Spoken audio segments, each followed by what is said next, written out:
धर्म योद्धा गरुड़।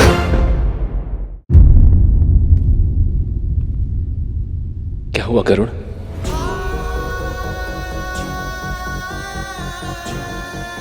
कुछ नहीं भैया, बस मां की स्मृति को आई तो आंसू भी अपने आप ही आ गए। किंतु भैया, इतना सब कुछ जानने के बाद भी मुझे इस बात का पता नहीं चल पाया कि मां बड़ी मां की दासी कैसे बनी। इसके पीछे अवश्य कद्रू मां की कोई चाल थी, परंतु क्या हुआ था, कैसे हुआ था, यह विस्तार से मुझे भी ज्ञात नहीं करो,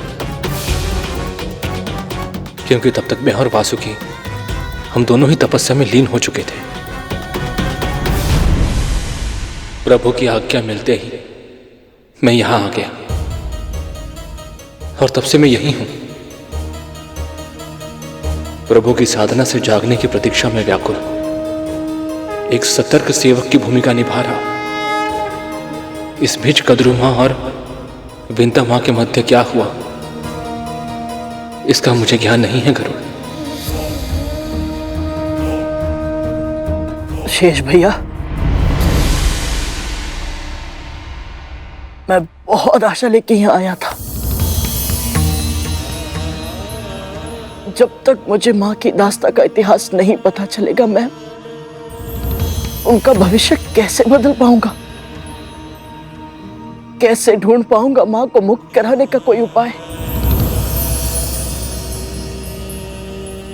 मां कहती है वैकुंठ से कोई भी रीते हाथ लौट कर नहीं आता, फिर मैं सत्य जाने बिना कैसे चला जाऊं। भैया, कोई तो उपाय होगा, कोई मार्ग, कोई साधन, या फिर वैकुंठ आकर भी मेरी मनोकामना पूर्ण नहीं होगी।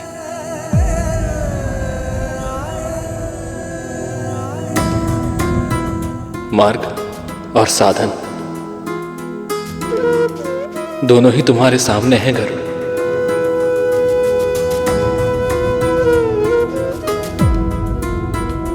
पर प्रभु तो समाधि में है,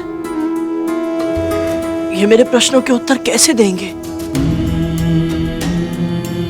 प्रभु की कृपा पर विश्वास रखो, सच्चे हृदय से भक्ति की शक्ति का आवाहन करो गरुड़, और अपने प्रश्न पूछो। फिर देखना, तुम्हें तुम्हारे उत्तर अवश्य मिलेंगे गरुड़।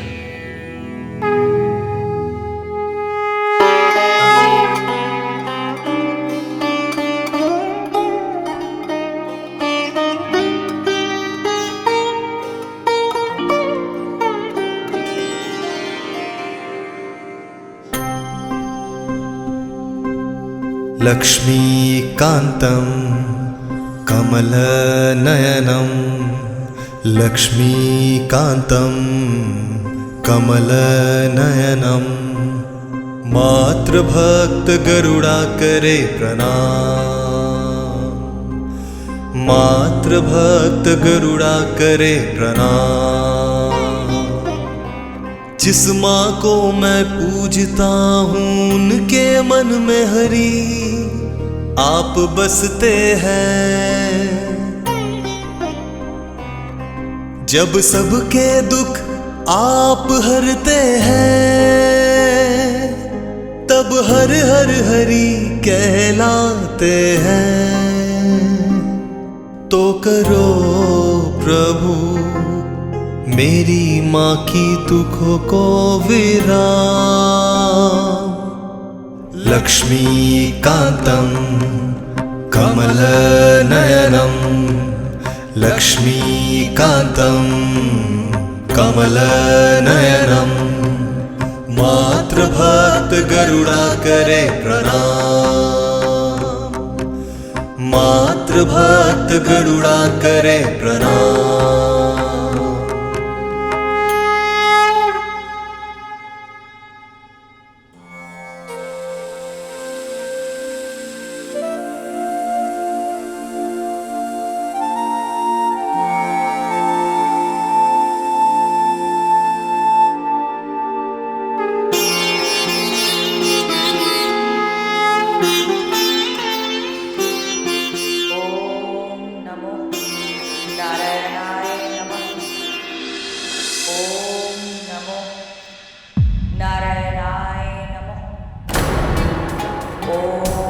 नमो नारायणाय नमः। ओम नमो नारायणाय नमः। ओम नमो नारायणाय नमः। ये स्वर नारायणाय ये स्वर जाना पहचाना लग रहा है।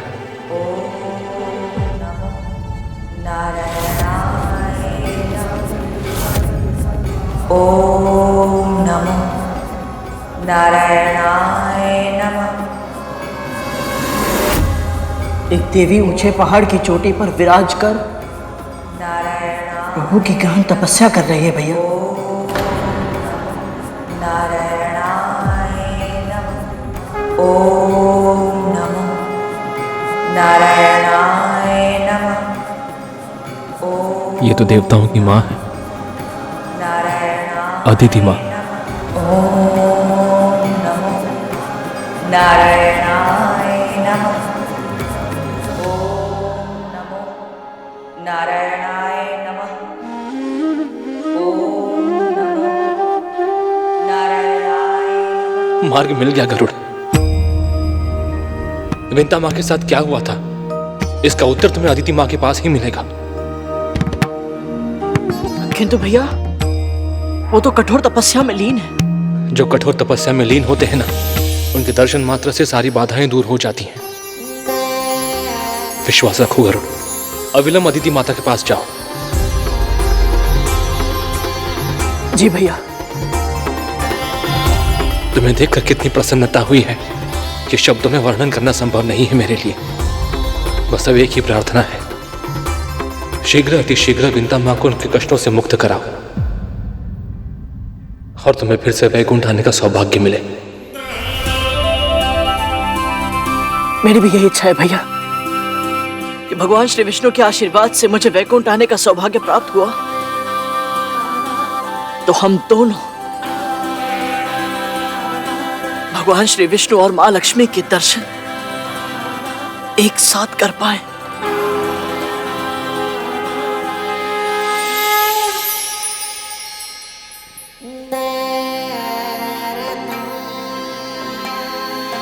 आशीर्वाद दीजिए भैया।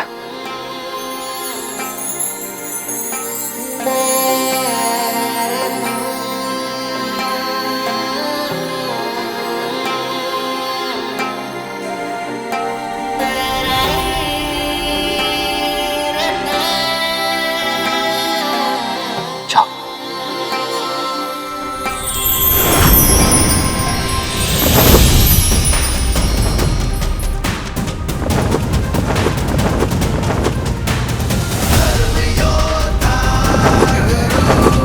ओम विष्णवे नमः।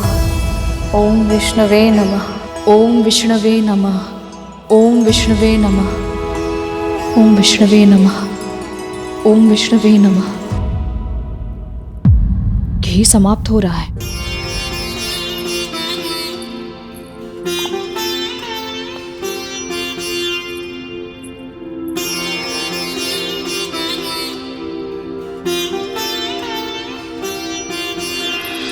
क्या संकेत मिला तुझे?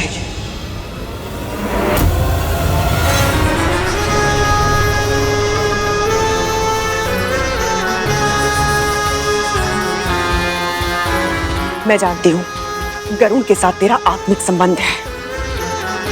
उसका हृदय पुकारता है और तेरा हृदय सुनता है। जन्म से पहले ही तू उसकी पुकार सुन लेती थी। अब बता कहां है वो? इस माँ का हृदय केवल इतना जानता है कि उसका पुत्र जीवित है। वो कहाँ है ये नहीं जानता, पर मैं पता लगा सकती हूँ महारानी। यदि आप मुझे अपने पुत्र को ढूंढने जाने दें तो मैं अवश्य ही उसे लेकर आपके पास लौट आऊंगी। ये एक माँ का वचन है।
शुक्लाम्बरधरं विष्णुं शशिवर्णं चतुर्भुजं प्रसन्नवदनं ध्यायेत् सर्वविघ्नोपशान्तये।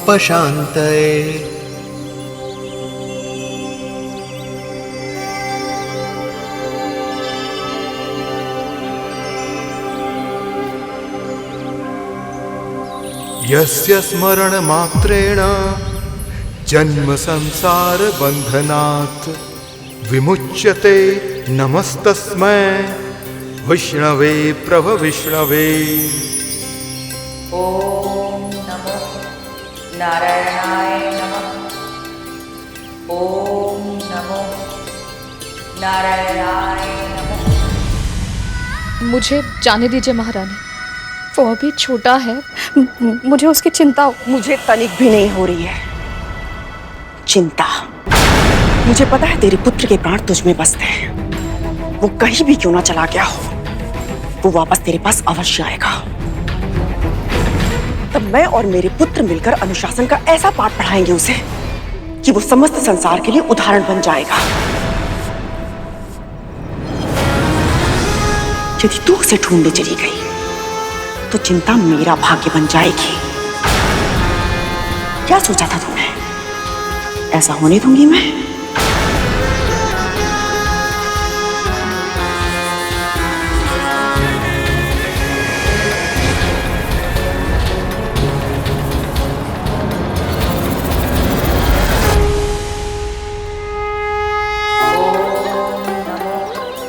नारायणाय नमः। अविकाराय शुद्धाय नित्याय परमात्मने सदैक रूप रूपाय विष्णवे सर्वजिष्णवे।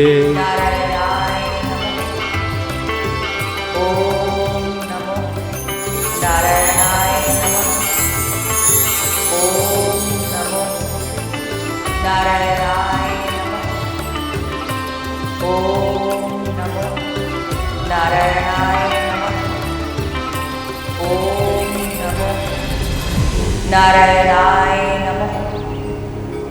ओम नमो नारायणाय नमः। ओम नमो परम पिता विष्णु की भक्ति का प्रभाव चेतन प्राणियों में ही नहीं, जड़ वस्तुओं तक में समा गया है। अद्भुत है अदिति माँ की भक्ति। ओम नमो नारायणाय नमः। ओम नमो नारायणाय नमः। ओम नमो नारायणाय नमः।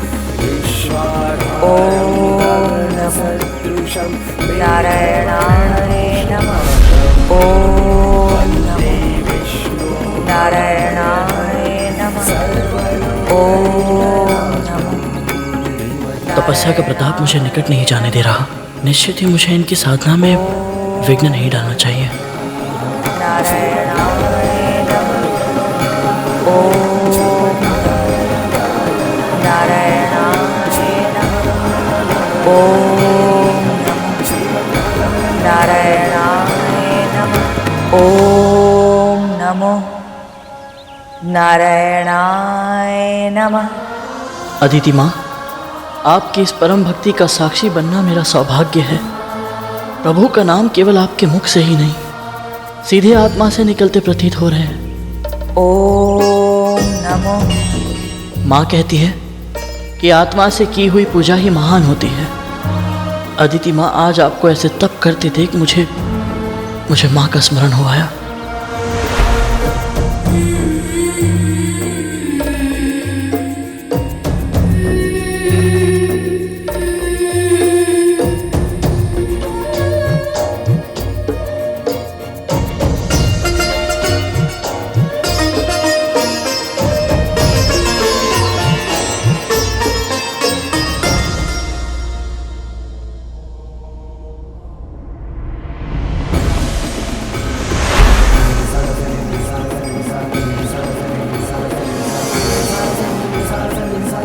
पहली बार इतने अधिक समय तक माँ से दूर रहा हूँ, और वो भी उनकी इच्छा के विरुद्ध। कितनी क्रोधित होंगी वो, और चिंतित भी। आपकी इच्छा के बिना एक पत्ता भी नहीं हिलता। पर सारे तर्क वितर्क से परे इस माँ का हृदय अपने पुत्र के लिए आशंकित है। उसकी रक्षा कीजिएगा प्रभु, उसकी रक्षा कीजिएगा। ओम नमो नारायणाय नमः।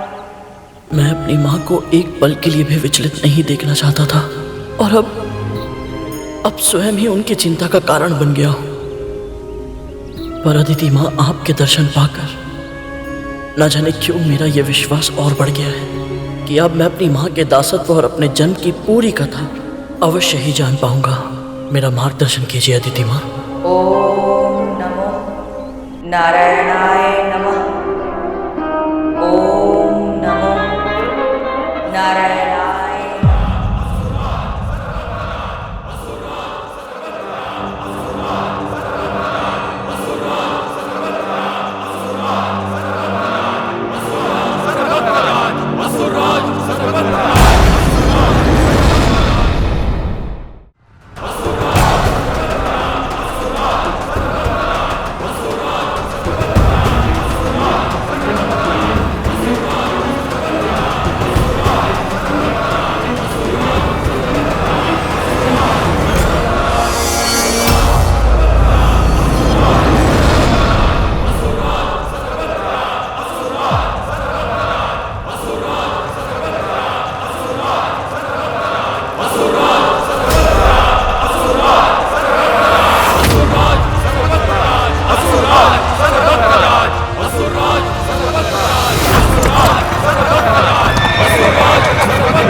देवताओं की माता अदिति विभीषण तब अपने पुत्रों को स्वर्ग का सिंहासन पुनः दिलाने के लिए कर रही है, परंतु उन्हें यह स्मरण नहीं है कि हम उनका ये उद्देश्य कभी पूर्ण नहीं होने देंगे।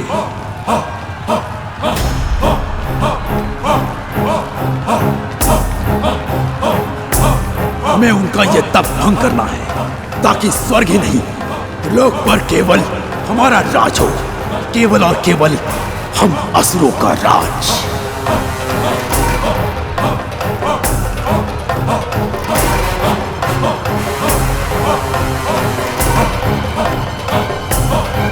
ये सब तो महाअदिति की तपस्या भंग करने के लिए आ रहे हैं, और यदि ऐसा हुआ तो भगवान श्री विष्णु का, उनके भक्तों का और स्वयं भक्ति का अपमान होगा। मैं क्या करूं?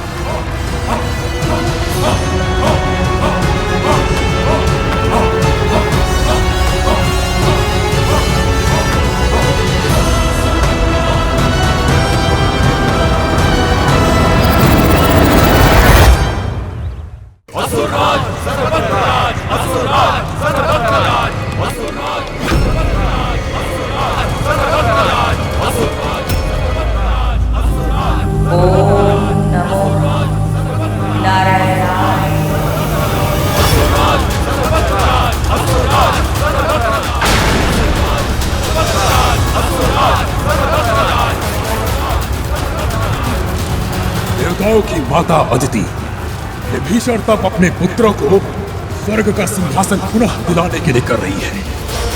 ये सब तो महाअदिति की तपस्या भंग करने के लिए आ रहे हैं, और यदि ऐसा हुआ तो भगवान श्री विष्णु का, उनके भक्तों का और स्वयं भक्ति का अपमान होगा। मैं क्या करूं? कभी कभी मूर्खता करना बुद्धिमानी से भी अच्छा विकल्प होता है। अधिकतर व्यक्ति अपने कल्याण को दूसरों के हित से अधिक महत्व देते हैं और वो इसे ही बुद्धिमानी कहते हैं।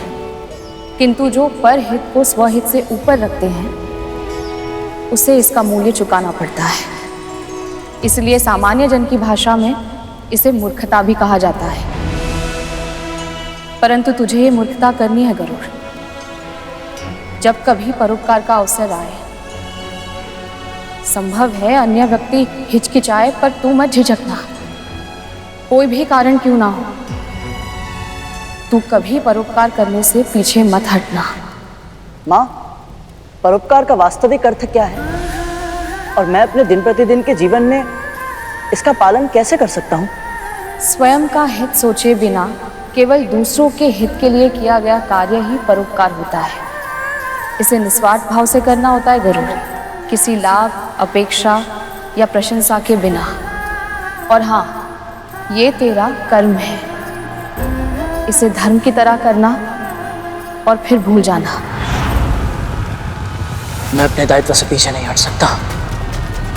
इन असुरों को महाअदिति की तपस्या भंग करने नहीं दे सकता, फिर चाहे मुझे कुछ भी क्यों ना करना पड़े। आगे बढ़ो और विजय हमारी होगी। चलो!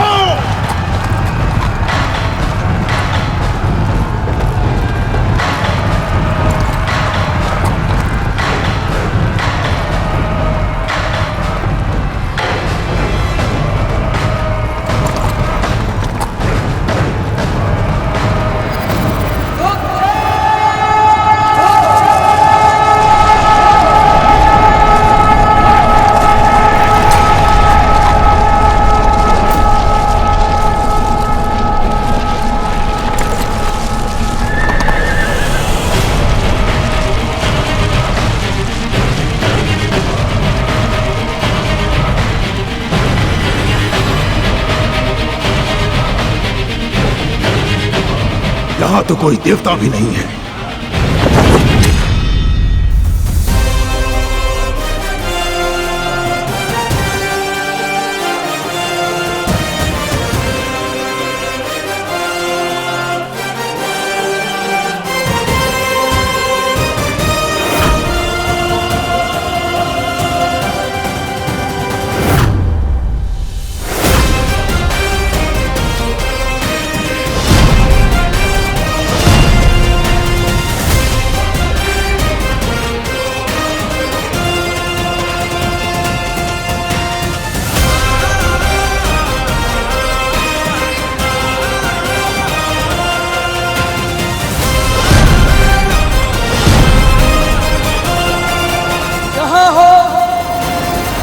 वहीं रुक जाओ, आगे मत बढ़ना।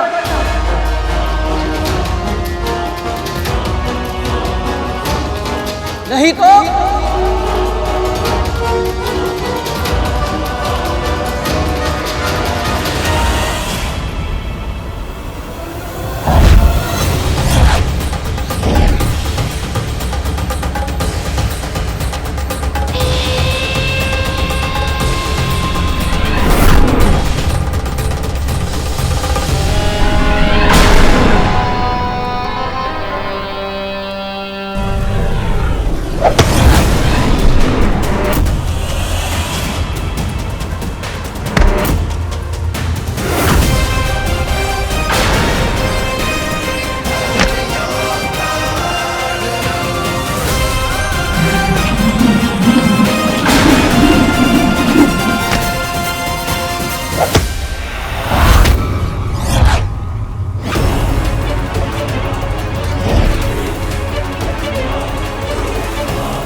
ओम नमो नारायणाय नमः। कौन है ये पक्षी जो हमें रोकने का दुस्साहस कर रहा है?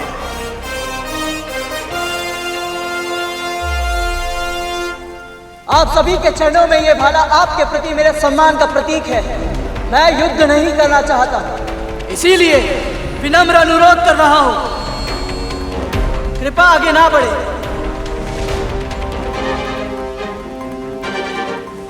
यहाँ परमपिता विष्णु जी के एक भक्त गहन तपस्या में लीन है। उनकी साधना में विघ्न डालना अधर्म होगा। यदि ये अधर्म हम कर ही दे तो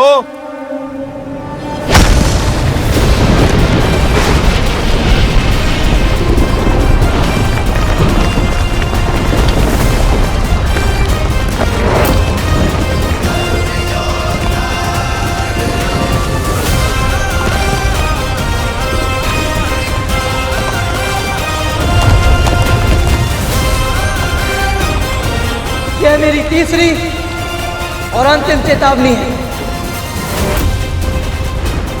इसके बाद भी किसी ने आगे बढ़ने का निर्णय किया तो परिणाम अच्छा नहीं होगा। अब इस दुस्साहसी को दंड देना ही होगा। अब इस दुस्साहसी को दंड देना ही होगा।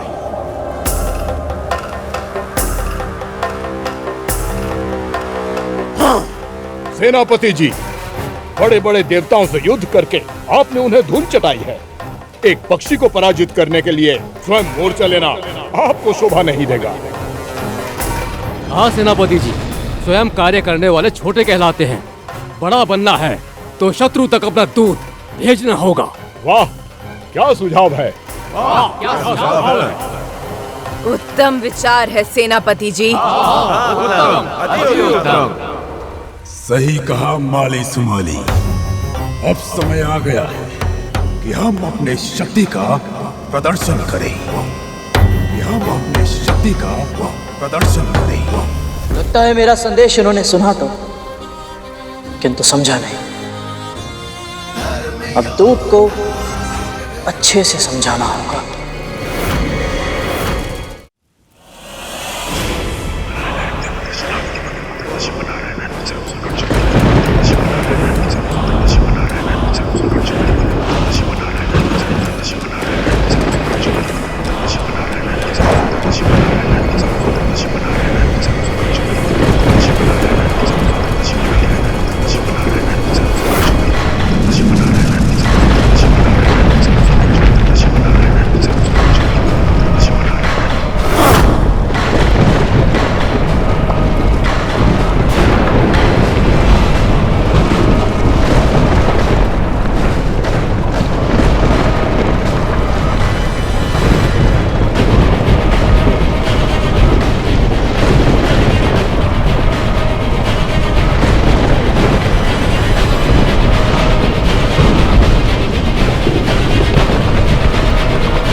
चले जाओ, पंख फैलाओ, उड़कर जाओ, जाओ जाओ, चले जाओ, पंख फैलाओ, उड़कर जाओ। सुनो, हमारे स्वामी को जाकर बचाकर भागो अपने प्राण।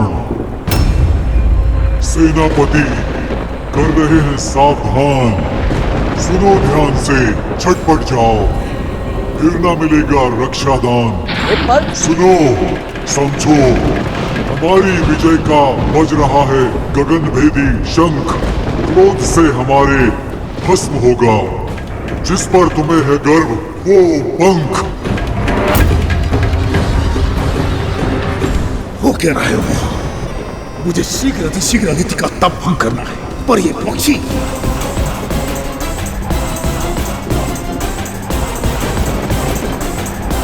जाओ जाओ, चले जाओ, पंख फैलाओ, उड़कर जाओ, जाओ जाओ, चले जाओ।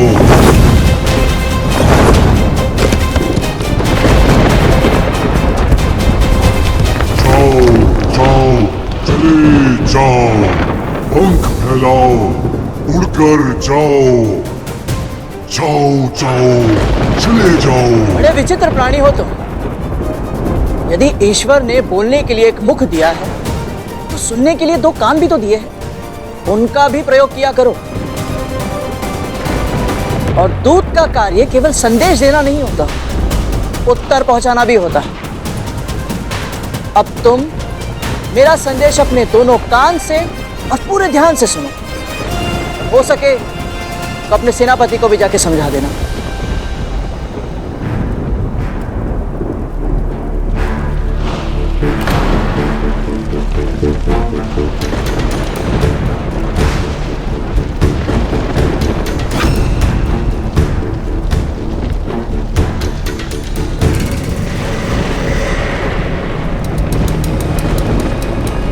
बुद्धिमानी तो सब करते हैं, पर मैं मूर्खता ही करूंगा। अन्य सभी हिचकिचाते होंगे, पर मैं तनिक भी ना डरूंगा। मेरी माँ ने सिखाया है ये परम संस्कार। धर्म की तरह करना है मुझे परोपकार। इस तप की रक्षा का लिया है मैंने संकल्प। युद्ध भी अवश्य करूंगा यदि ना रहा कोई विकल्प।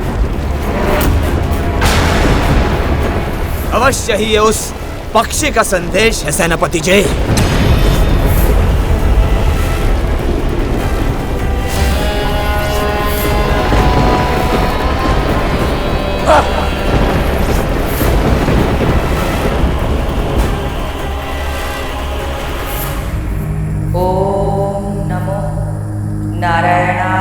कौन है ये पक्षी? वीर भी है और वाचाल है, मूर्खता करने को तत्पर, अवश्य ही बुद्धिमान है। आयु में बालक, संकल्प में दृढ़। क्या कोई देवता हमारे सामने विद्यमान है? असंभव है ये। प्राणों के भय से छुपे हैं सब देव। वनिया की सिकंदरा में अच्छी तरह जानते हैं हमारे सेनापति साक्षात काल हैं। काल हैं।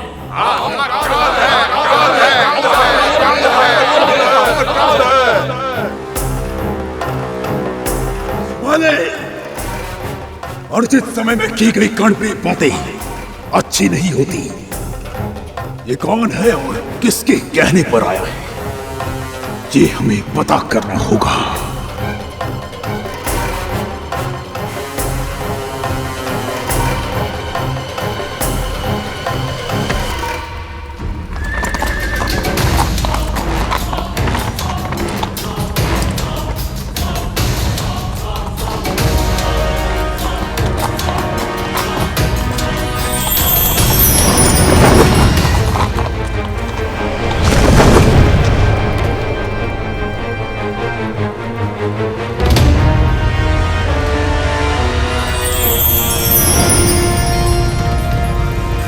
कौन हो तुम? मेरा नाम या मेरा कुल जानने से कोई अंतर नहीं पड़ेगा। माँ कहती है व्यक्ति की वास्तविक पहचान उसके कर्म से होती है, और मेरा कर्म इस तपोभूमि की रक्षा करना है। तपोभूमि की या तप करने वाली की? उसके पुत्र पहले ही कायरों के भांति अपने प्राणों को बचाकर कहीं छिपे हुए हैं, तो तुम अपने प्राणों की आहुति क्यों देना चाहते हो? संबंध ही क्या है तुम्हारा उसके साथ? धर्म का संबंध है मेरा।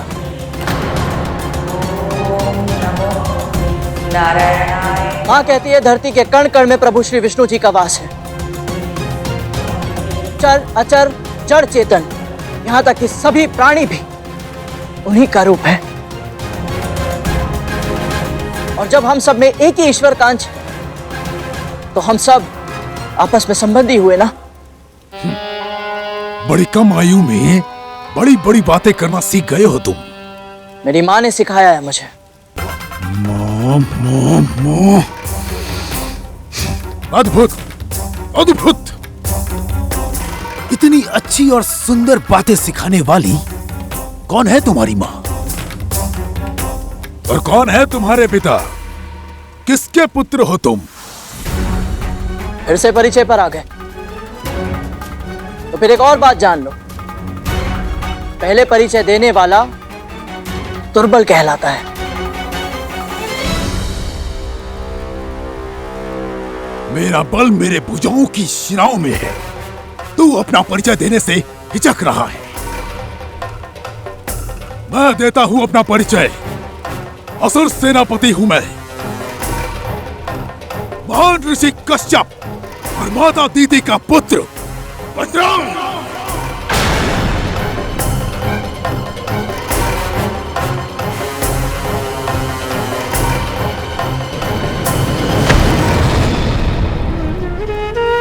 मेरा प्रणाम स्वीकार कीजिए भैया।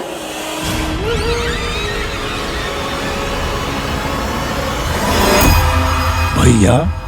महर्षि कश्यप और मां विंता का दूसरा पुत्र गरुड़ हूं मैं।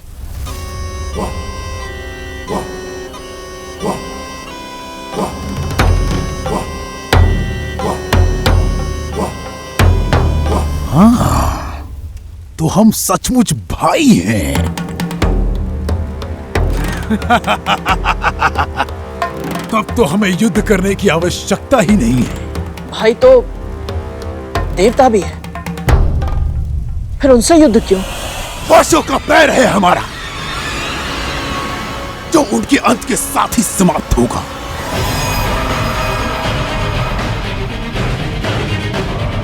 तो उनका पक्ष मत लेकर हमारे साथ हो जा। मैं तेरी शक्तियों से प्रभावित हूं। मैं तुझे अपनी सेना में ऊंचा पद दूंगा। आजा मेरे साथ। आपने मेरे विषय में सोचा, इतना अच्छा प्रस्ताव दिया, इसके लिए आपका धन्यवाद भैया। किंतु पद और प्रतिष्ठा के लोभ में आकर मैं अपना कर्तव्य नहीं भूल सकता।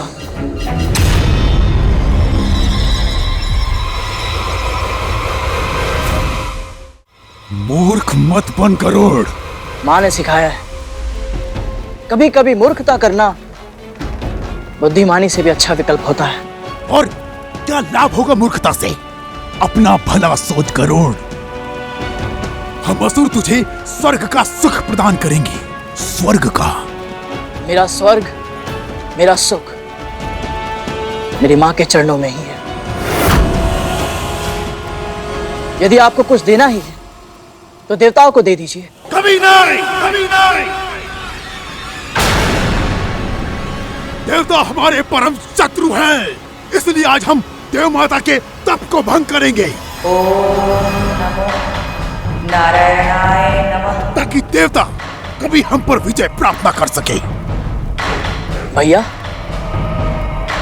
अदिति माँ आपकी भी माँ समान है। आपकी माता की बहन है वो, और उनकी इतने वर्षों की तपस्या भंग करके आप उन्हें कष्ट तो देंगे, तो स्वयं भी सुखी नहीं रह पाएंगे। ये महापाप मत कीजिए भैया, लौट जाइए। लौटना तो तुझे होगा गरुड़। बालक समझकर मैं तुझे समझा रहा था, पर यदि तूने हट नहीं छोड़ा तो अब मुझे बल का प्रयोग करना पड़ेगा। किंतु मैं बल का प्रयोग नहीं करना चाहता, और अपने भाइयों के साथ तो बिल्कुल भी नहीं। इसका अर्थ ये नहीं है कि मैं भयभीत हूं। आपके पास विकट दैत्य और असुर है, इतनी बड़ी सेना है, किंतु मैं भी दुर्बल नहीं। भक्ति का बल, धर्म की तलवार, सत्य की ढाल और मां के आशीर्वाद का मंगल कवच है मेरे पास। और जिसके पास इन चारों की शक्ति हो, वो कभी नहीं हार सकता।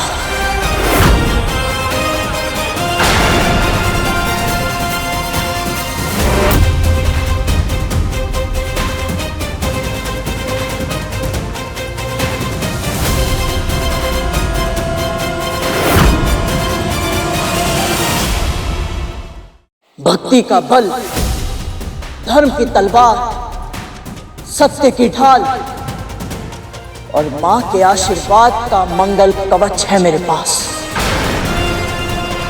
और जिसके पास इन चारों की शक्ति हो, वो कभी नहीं हार सकता।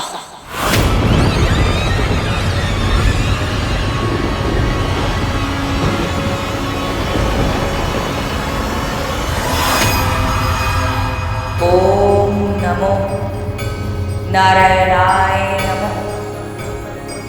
ओम नमो नारायणाय नमः।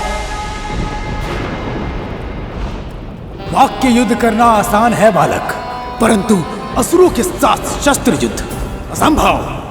तेरी माँ तेरी प्रतीक्षा कर रही होगी, अभी भी समय है।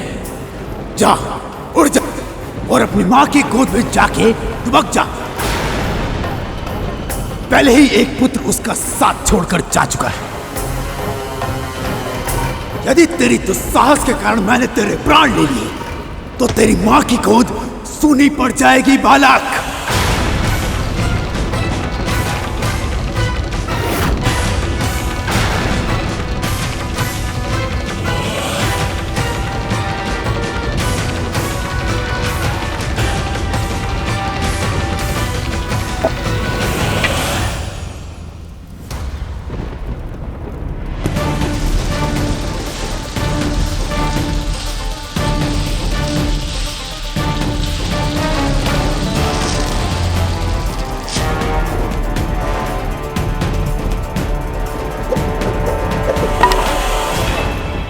प्राणों की चिंता में परोपकार से मुंह नहीं मोड़ सकता मैं।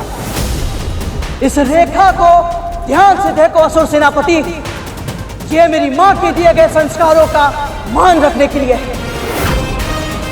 जो वचन मैंने उन्हें दिया था, उस वचन की लाज रखने के लिए है।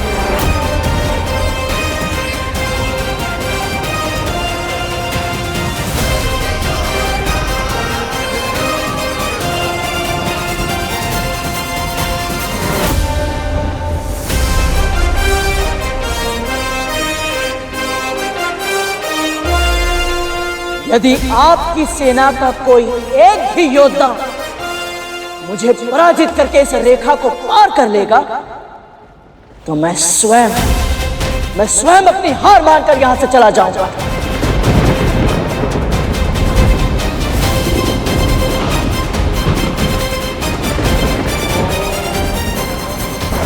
नारायणाय नमः। बोलिए, स्वीकार है?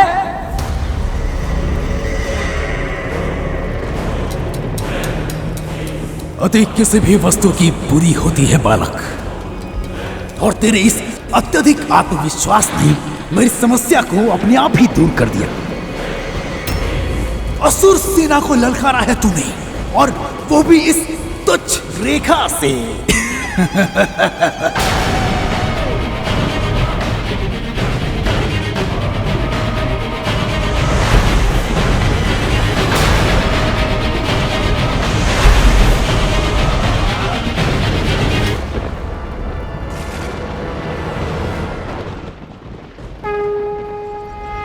मां, मुझे बुद्धि, भक्ति और शक्ति दीजिए, ताकि मैं आपके द्वारा सिखाए गए सभी संस्कारों का मान रख सकूं।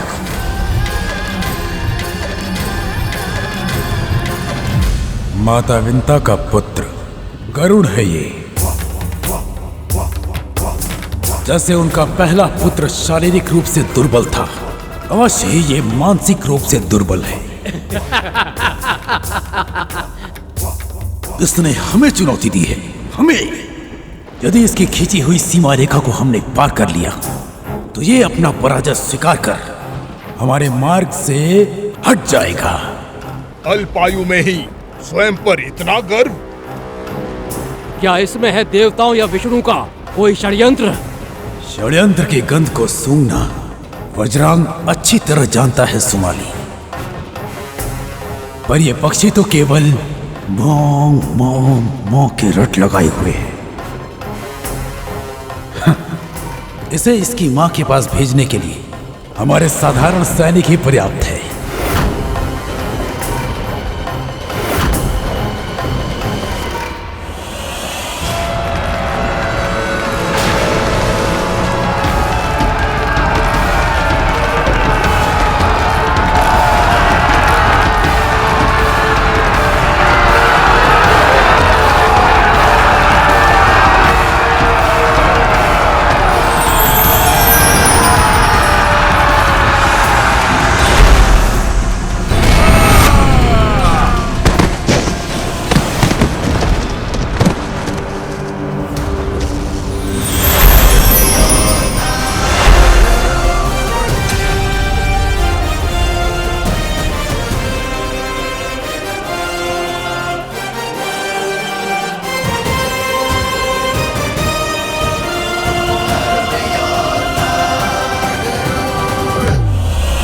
छोटी सी चुनौती के लिए आप स्वयं जाएंगे सेनापति?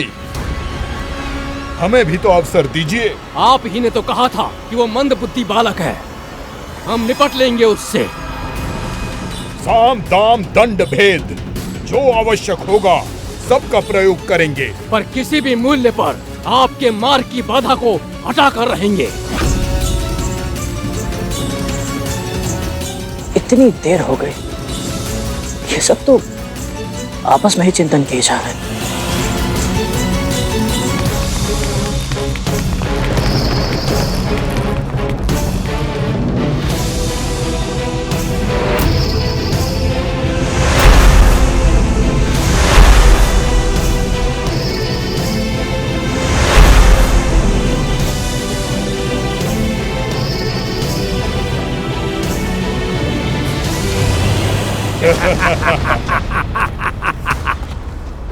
ऐसे आश्चर्यचकित होकर क्या देख रहे हो छोटे भाई?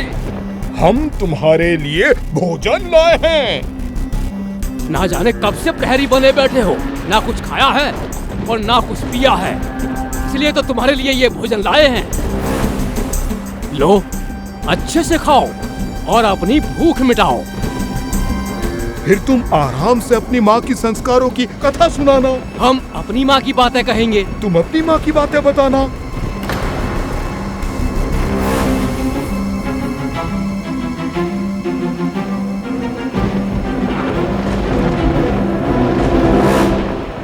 ये मुझे कम बुद्धि का बालक समझ रहे हैं, तो अब अपनी बाल हट इन्हें दिखानी ही होगी।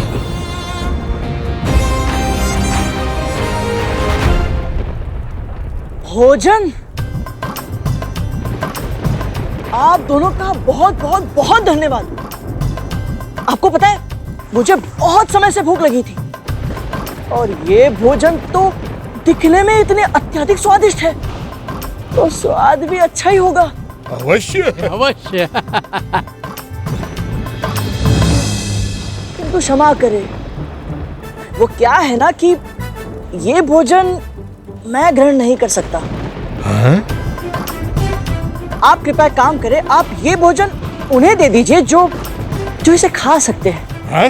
ऐसा कैसे? ना ना ना ना ना, ये भोजन केवल हम तुम्हारे लिए लाए हैं, तुम्हें इसे ग्रहण करना ही होगा। भोजन को व्यर्थ मत करो, अपनी माँ की शिक्षा का स्मरण करो। अन्न का अनादर करना महापाप होगा। भले ही इनकी नियत में खोट है, पर ये दोनों कह तो सही रहे, अन्न का उपयोग नहीं होगा तो अनादर कहलाएगा। पर यदि मैं ये भोजन देने के लिए किसी उपयुक्त पात्र को खोजने जाऊंगा तो ये दोनों मेरी खींची रेखा पार करके चुनौती जीत जाएंगे और अदिति माँ का तप भंग कर देंगे। तो फिर क्या करूंगा?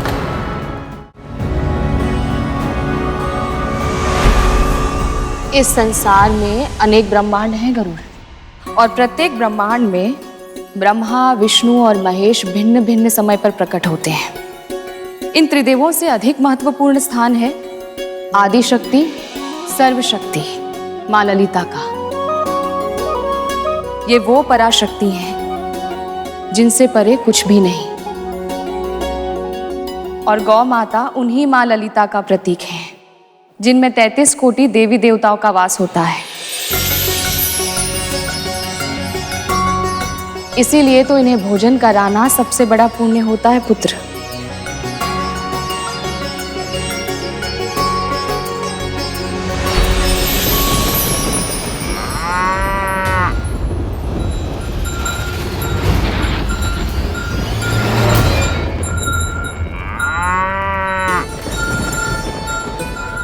प्रणाम गौ माता।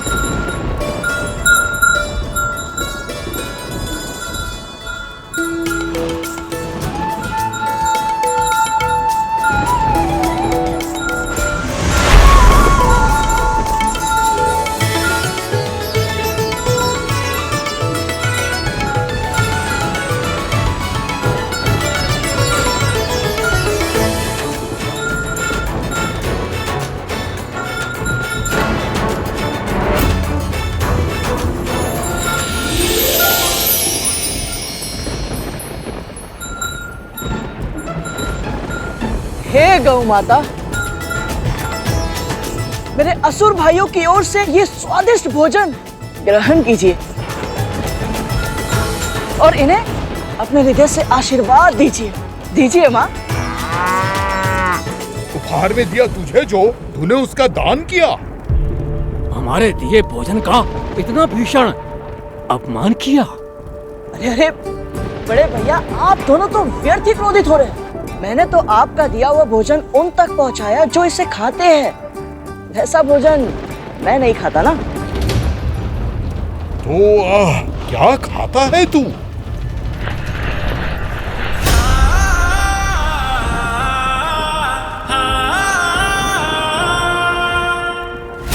आप जानना चाहते हैं मैं क्या खाता हूँ?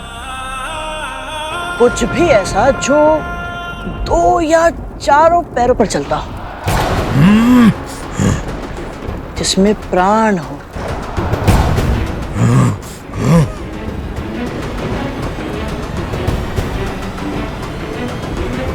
वैसे आप दोनों मेरे खाने के लिए उपयुक्त हैं।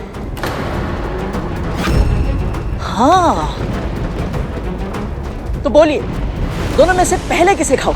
जीवा संभाल बालक, जानता नहीं किससे बात कर रहा है तू। अबोध है तू, स्वयं ही अपनी मृत्यु को आमंत्रित कर रहा है।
क्षमा कीजिएगा। ओहो हो, आप दोनों तो अपना परिचय देने से पहले ही मिट्टी में मिल गए। एक काम कीजिए, आप दोनों जाइए और अपना मुंह धोकर आइए। उसके बाद चाहे तो फिर इस रेखा को पार करने का प्रयास कर सकते हैं आप। और सुनो सुनो, यदि जाने में कष्ट हो रहा है तो मुझे कहिए। जैसे भोजन को गौ माता तक पहुंचाया था, वैसे आप दोनों को भी जलाशय तक पहुंचा सकता हूं। क्या कहते हो? चलिए।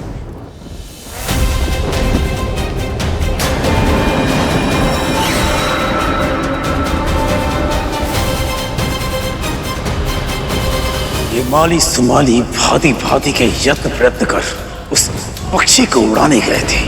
कहीं उसके बातों में फंसकर अपना उद्देश्य तो नहीं भूल गए। तू हमारी खिल्ली उड़ा रहा है। जानता है, ये समस्त सृष्टि हमारे नाम से थर थर कांपती है। सचमुच? हाँ। हाँ, मैंने अभी अभी पूरे ब्रह्मांड की 7 लोकों की यात्रा की और आपके नाम से कांपने वाला तो छोड़ो, कोई जानने वाला तक नहीं है। और सच कहूं तो आप दोनों इस समय मुझे बहुत ही अधिक भयभीत लग रहे हैं। भयभीत? हम दोनों? तुझसे? मैं तो एक माध्यम हूं बड़े भैया। आप सब एक माँ की भक्ति की शक्ति से भयभीत हो रहे हैं, इसीलिए तो इतनी बड़ी सेना लेकर इनकी तपस्या भंग करने के लिए आए हैं।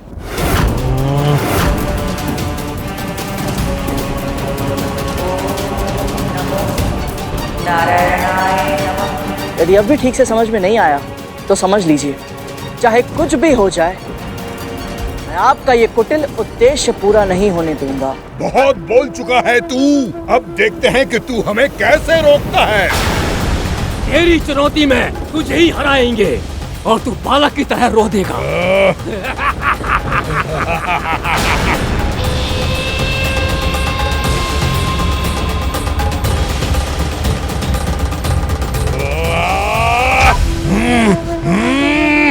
जाओ सुमाली, शीघ्र रेखा पार करो।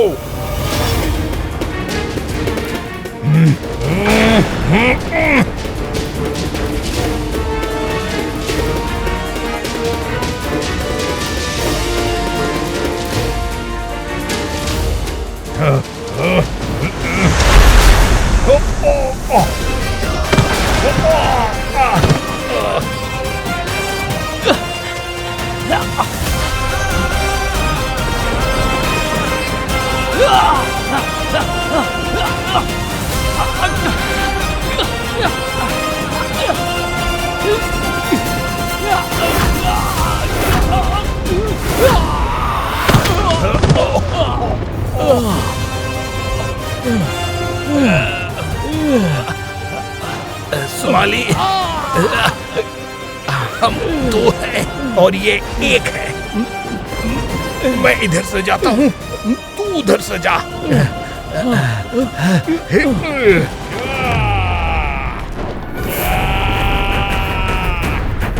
पहले किसे रोको?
लगता है मेरा परिचय आपको ठीक से नहीं मिला जरांग भैया। मैं कोई सामान्य पक्षी नहीं जो आप जैसे राक्षसों के धमकाने से उड़ जाऊं। मां विंता का पुत्र हूं मैं और धर्म की रक्षा करना मेरा कर्तव्य है। धर्म की रक्षा के लिए मैं प्राण दे भी सकता हूं और प्राण ले भी सकता हूं।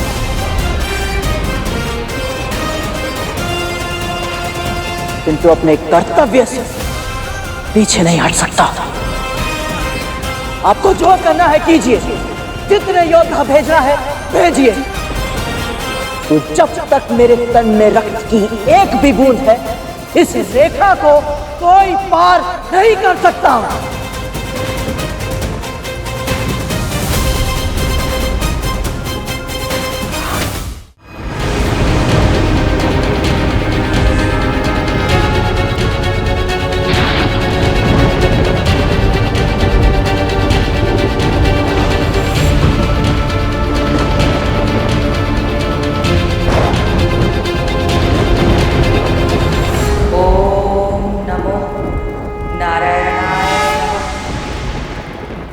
तक मैं इसे सामान्य पक्षी समझ रहा था। ये मेरी भूल थी। अब मैं इसका सामना ऐसे करूंगा जैसे अपने समान शक्तिशाली शत्रु का किया जाता है। अब जय या पराजय नहीं होगी, अब होगा केवल विनाश, केवल विनाश, केवल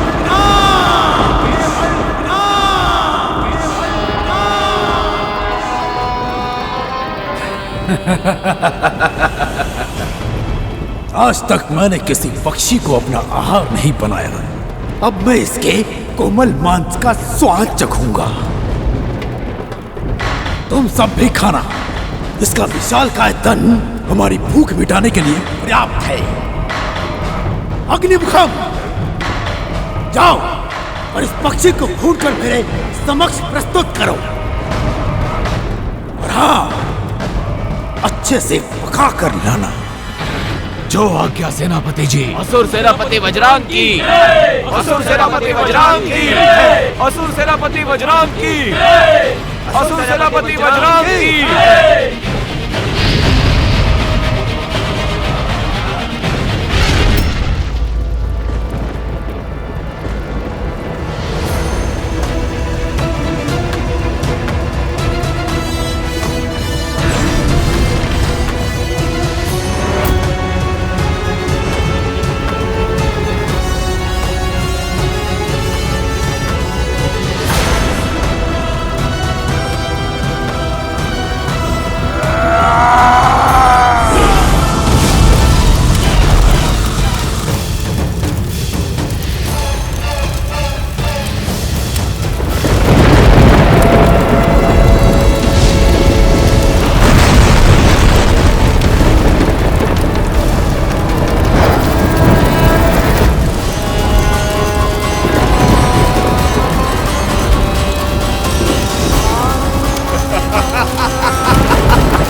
तेरा अंतिम क्षण निकट है, स्मरण कर अपने भगवान को।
क्या हुआ?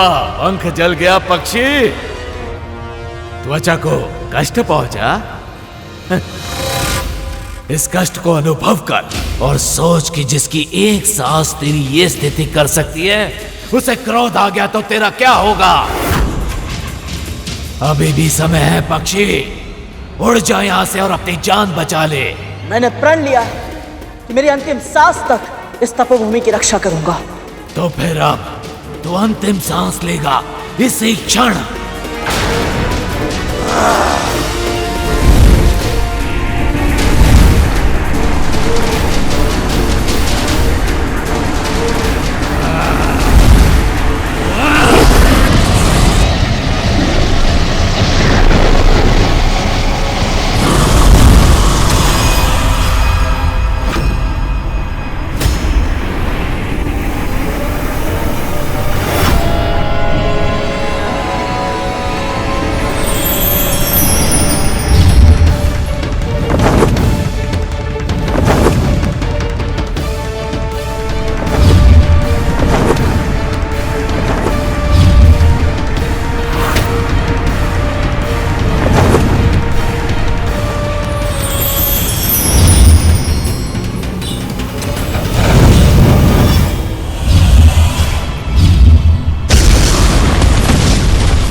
इसकी आसुरी शक्ति पत्थर भी जला सकती है।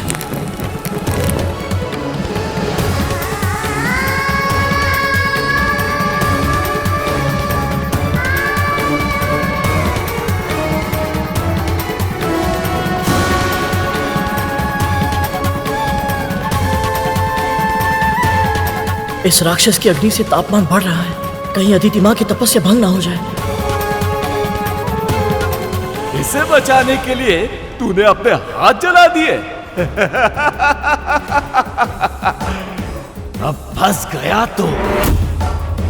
अग्निमुख निष्ठुर है, अग्नि प्रखर है और चुनाव कठिन है। अब तो इस देव माता के प्राण बचाएगा या स्वयं के?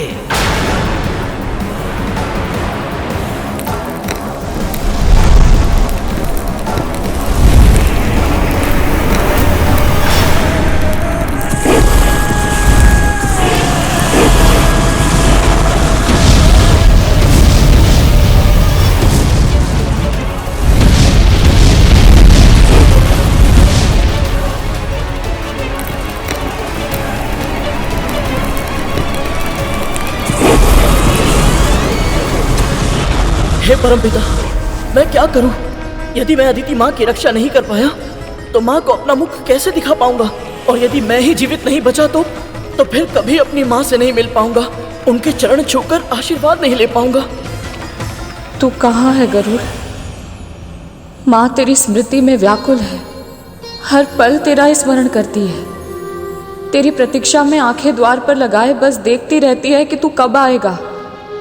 अपनी माँ को और मत तरसा पुत्र, अब लौटा अपनी माँ के पास, लौटा अब। अंतिम बार जब उन्हें देखा था, वैकुंठ जाने के उद्देश्य का सत्य छुपाया था उनसे, वो उद्देश्य तो अधूरा ही रह जाएगा। मेरी माँ आजीवन दासी का जीवन जीने के लिए विवश हो जाएंगी।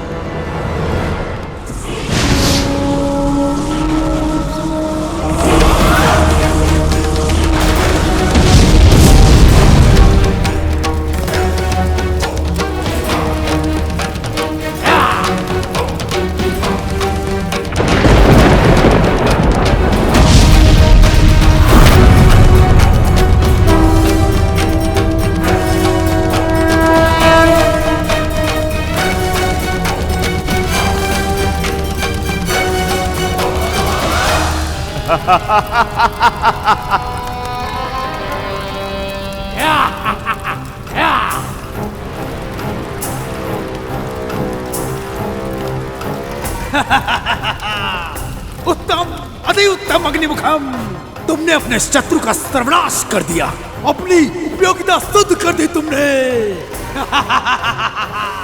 बधाई हो सेनापति, आप अपने उद्देश्य में सफल रहे।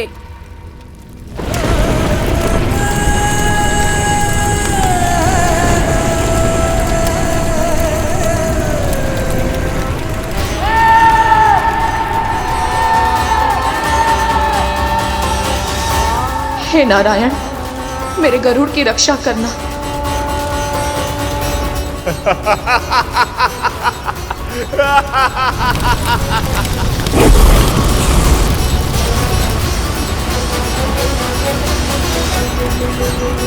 कहा था ना, तेरा अंतिम क्षण निकट है, स्मरण कर अपने भगवान को।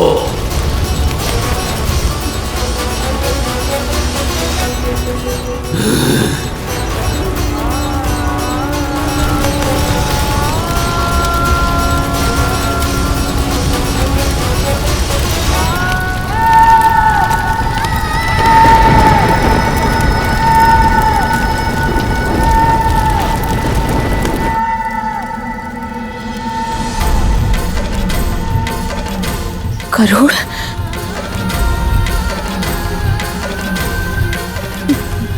मेरा मन क्यों घबरा रहा है? कहीं ये किसी दुर्घटना की चेतावनी तो नहीं है? प्रभु, मेरी आशंका का समाधान कीजिए, मुझे कोई संकेत दीजिए।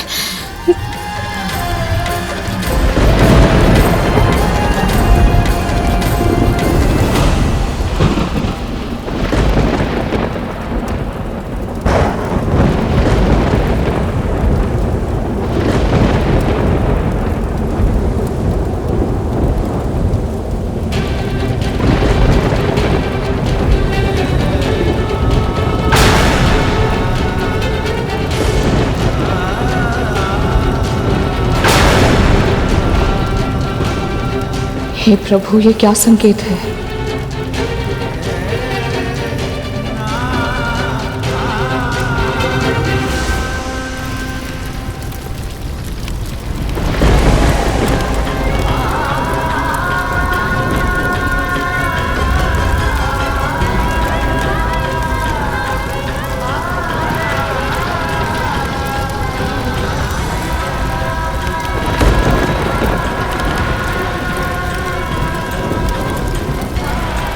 मुझे क्षमा कर अम्मा।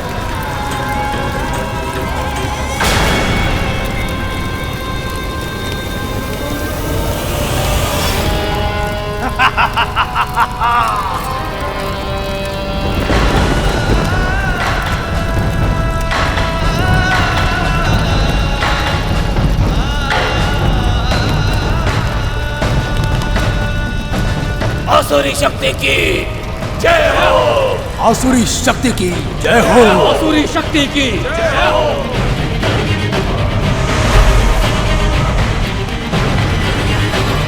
असुर सेनापति वज्रांग की जय। असुर सेनापति वज्रांग की जय। असुर सेनापति वज्रांग की जय।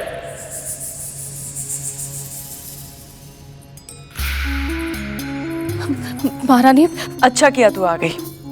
ये दोनों तो किसी काम की नहीं है। चल मेरे केश संवारने में मेरी सहायता कर।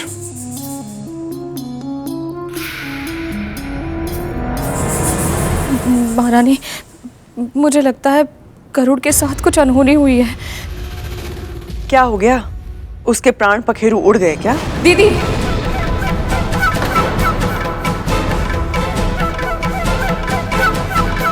महारानी, मेरे हृदय में अजीब सी आशंका हो रही है, मन घबरा रहा है। कम से कम ऐसे में तो गरुड़ के बारे में कुछ अनुचित मत कहिए। मुझे आभास हो रहा है कि मेरा पुत्र अवश्य किसी भीषण संकट पे फंस गया है। तुझे आभास हो रहा है? कैसे? अब आइए मेरे साथ।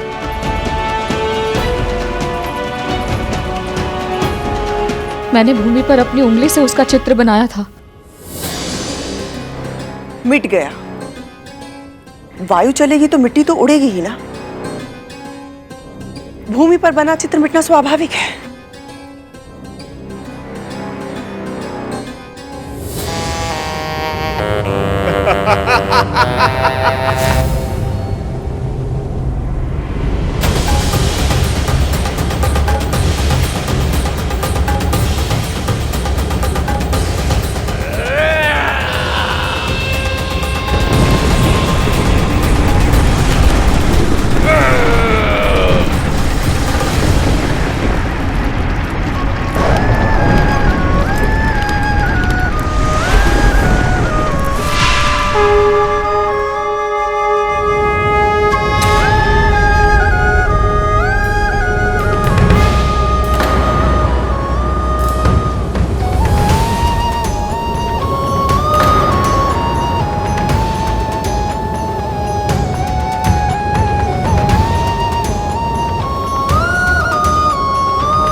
गरुड़,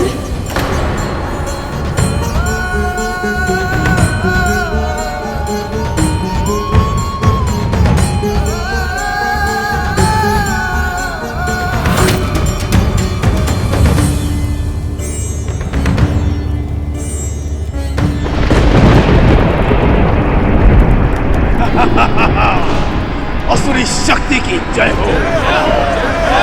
असुरी शक्ति की, असुरी शक्ति की।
कैसे हो सकता है?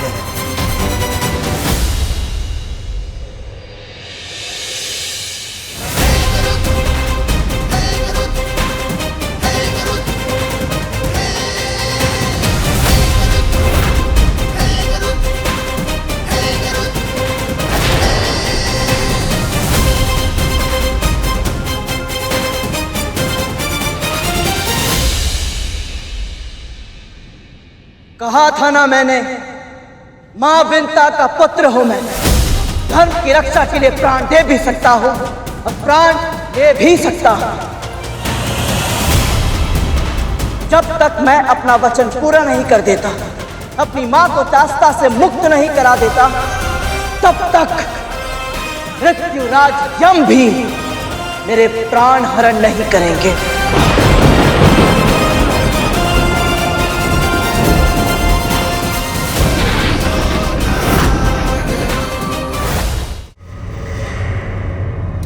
ये पक्षी इतना शक्तिशाली निकलेगा, मैंने इसकी कल्पना भी नहीं की थी।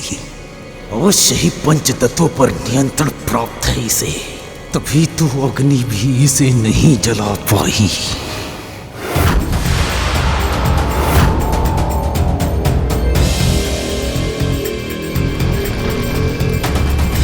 लगता है समय व्यर्थ करना मूर्खता है। अब कुछ और करना होगा।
अग्निमुखम गरुड़ को ऊंचे आकाश में ले गया है।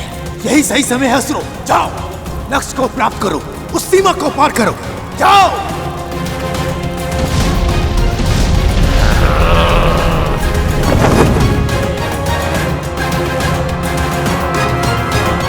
और अग्निमुखम की अग्नि भूमि पर फैलने लगी है सेनापति। वृक्ष जल रहे हैं। हाँ, तो तुम भी जल जाओ, अपने तन को समाधि बना लो। असुर शक्ति के इस यज्ञ में यदि स्वयं की आहुति बनानी पड़े तो अवश्य दो, परंतु स्मरण रहे असुरों, भस्म होने से पहले तुम्हें उस सीमा रेखा को पार करके अपने लक्ष्य को प्राप्त करना है। अब जाओ, जाओ।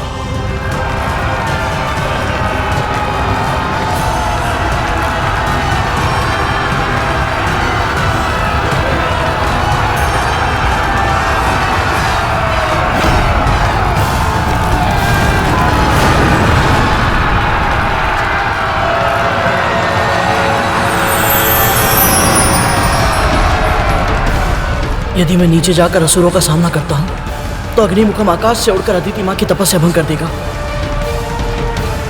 और यदि मैं अग्निमुखम को रोकने का प्रयत्न करता हूं तो ये सैनिक रेखा पार करके अदिति मां तक पहुंच जाएंगे।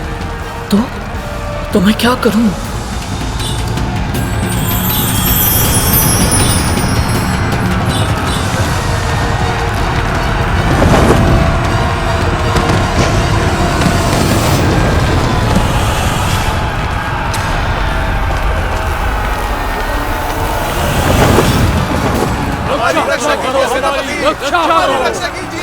आगे बढ़ो असुरों, पार करो उस रेखा को।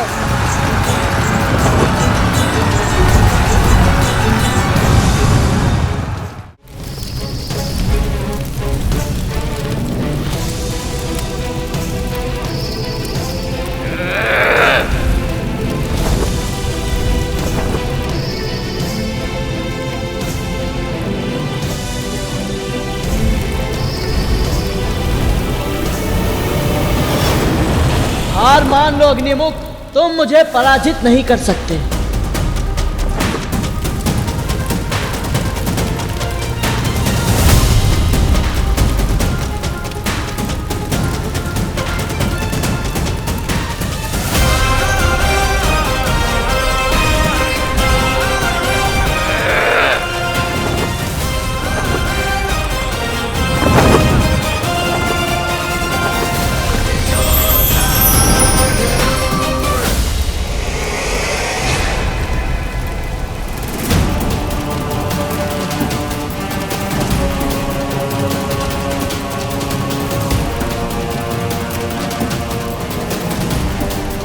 देख क्या रहे हो तुम? मुझे तो क्या, मेरी छाया को भी नहीं छू सकते अग्निमुख।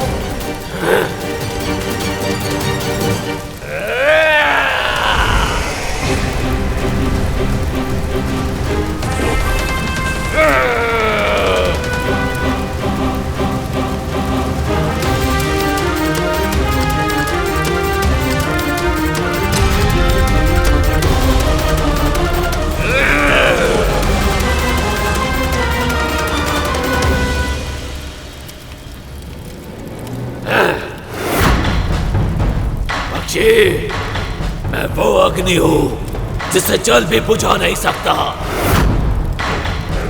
अपनी पराजय स्वीकार कर ले, मैं तुझे प्राण दान दे दूंगा।